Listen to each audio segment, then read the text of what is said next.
Iran Israel উত্তেজনার মধ্যে এবার 10টির বেশি মাল্টি লঞ্চার মিসাইল ছুড়েছে উত্তর কোরিয়া। দেশটির রাজধানী পিয়ংইয়ংয়ের সুনান থেকে উত্তর পশ্চিম দিকে এই মাল্টি লঞ্চার মিসাইল ছোড়া হয়। মূলত ইরান ইসরায়েল সংঘাত ইস্যুতে যুক্তরাষ্ট্রের চাপ নীতি প্রয়োগের কারণেই দক্ষিণ কোরিয়ায় এই মিসাইল ছোড়ে কিম জং উন। ইরানের পাশে দাঁড়িয়েছে শক্তিশালী মিত্র উত্তর কোরিয়া, আর এতেই ঘুম হারাম ইসরায়েলের প্রধানমন্ত্রী নেতানিয়াহুর।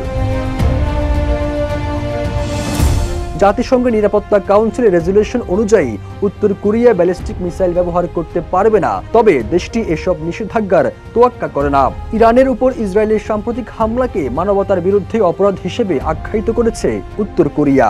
এই হামলা মধ্যপ্রাচ্যে নতুন করে সর্বাত্মক যুদ্ধের আশঙ্কা তৈরি করছে বলে মনে করছে দেশটি। এই তথ্য নিশ্চিত করেছে সংবাদ মাধ্যম রয়টার্স। এখন যে কোনো ব্র্যান্ডের পুরাতন এসি বদলে নতুন ওয়ালটন এসিতে উপভোগ করুন 25% ছাড়।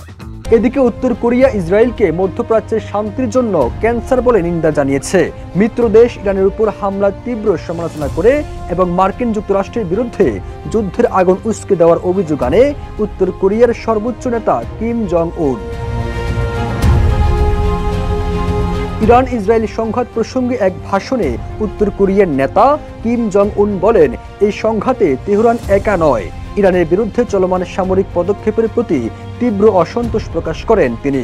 কিম জং উন বলেন, এই যুদ্ধে ইরান একা নয়, উত্তর কোরিয়ার সেনাবাহিনীকে যুদ্ধের সর্বোচ্চ স্তরে নিয়ে আসা হয়েছে। আমরা কঠিন সময়ে আমাদের মিত্রদের ত্যাগ করি না, আমরা ইরানকে সম্পূর্ণরূপে সমর্থন করি। যুক্তরাষ্ট্রের সামরিক আগ্রাসন এবং চাপ নীতি আমাদের জানা, আমরা আমাদের বন্ধুদের পাশে দাঁড়িয়েছি। সবুজ আলম, ইত্তেফাক।